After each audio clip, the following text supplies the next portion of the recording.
Di sebuah desa yang sunyi, hiduplah seorang pria tua bernama Bapak Sun Haji. Ia dikenal sebagai seorang pedagang es teh keliling yang setiap harinya mengayuh sepeda tuanya dari rumah ke rumah, menjual es teh dengan harga terjangkau.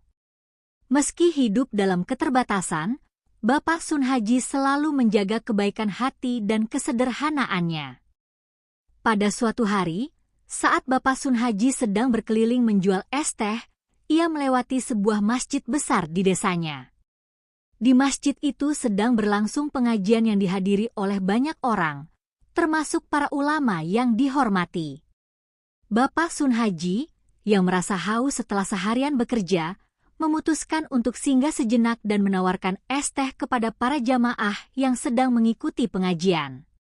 Namun, begitu ia mendekat dan menawarkan dagangannya, seorang ulama yang terkenal sangat dihormati di desa tersebut menatapnya dengan tatapan merendahkan. "Apa yang kamu lakukan di sini?" kata ulama tersebut dengan suara keras.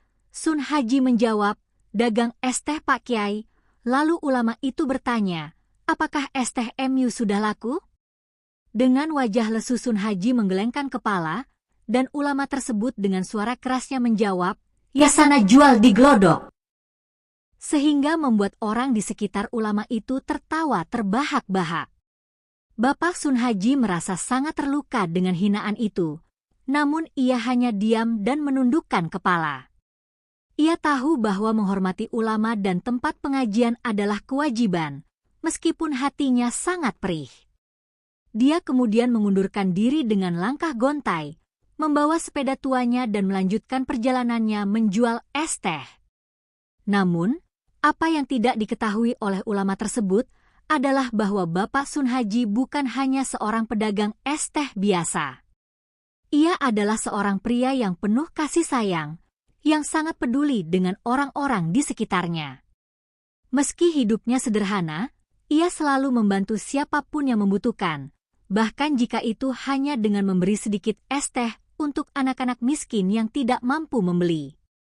Hari-hari berlalu, dan Bapak Sun Haji terus berkeliling menjual es teh. Namun, semakin lama, kisah penghinaan dari ulama itu tersebar di desa. Ada banyak orang yang mendengar cerita tentang bagaimana seorang ulama yang dihormati memperlakukan seorang pedagang kecil dengan sangat buruk.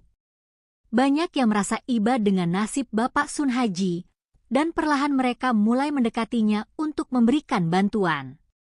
Seiring berjalannya waktu, bantuan demi bantuan datang. Beberapa orang kaya di desa mulai membeli lebih banyak es teh darinya, bukan hanya untuk menikmati, tetapi juga sebagai bentuk penghargaan atas kerja keras Bapak Sun Haji. Ada pula yang memberikan modal tambahan untuk usahanya, agar ia bisa membuka toko kecil yang menjual berbagai macam minuman, termasuk es teh. Bapak Sun Haji yang dulunya hanya seorang pedagang keliling, kini perlahan-lahan menjadi seorang pengusaha kecil yang sukses.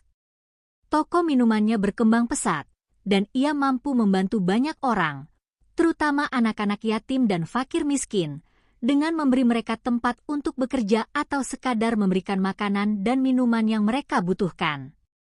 Suatu hari, beberapa tahun setelah penghinaan itu, ulama yang dulu merendahkannya datang ke toko Bapak Sun Haji. Dengan wajah penuh rasa malu, ulama tersebut mendekat dan berkata, "Ya wahai Bapak Sun Haji, saya sangat menyesal atas perlakuan saya terhadapmu. Saya kini melihat bahwa Allah Subhanahu wa Ta'ala telah memberikan keberkahan kepada usaha dan usaha kerasmu. Saya mohon maaf." Bapak Sun Haji hanya tersenyum dengan penuh ketulusan. "Ia tidak perlu meminta maaf, wahai ulama. Saya memaafkanmu. Karena Allah Subhanahu wa Ta'ala tidak pernah menilai seseorang hanya berdasarkan pekerjaan atau profesinya, tetapi berdasarkan ketulusan hati dan amal yang dilakukannya." Berkat doa-doa orang-orang yang iba dan amal baik yang dilakukan Bapak Sun Haji, Allah memberikan kemudahan dan keberkahan. Kini, Bapak Sun Haji hidup bahagia dan sejahtera, dengan banyak orang yang mengingat kebaikan hatinya. Bahkan, Ulama yang dulu merendahkannya akhirnya belajar untuk tidak menghina orang lain hanya karena profesi mereka. Karena setiap orang memiliki peran dan cara yang berbeda untuk mendapatkan berkah dari Allah. Kisah Bapak Sun Haji mengajarkan kita bahwa tidak ada pekerjaan yang hina jika dilakukan dengan kejujuran dan kerja keras. Allah Subhanahu wa Ta'ala memberikan rezeki kepada siapa saja yang berusaha dengan ikhlas. Sebuah profesi, apapun itu, bukanlah penentu kebahagiaan dan keberhasilan seseorang. Yang terpenting adalah ketulusan hati dan niat yang baik dalam setiap langkah yang kita ambil. Terima kasih sudah menonton channel kami. Semoga kisah yang baru saja kita dengar dapat menjadikan diri kita senantiasa dekat dengan Allah Sang Pencipta langit dan bumi. Dukung kami dengan cara share, like, dan subscribe.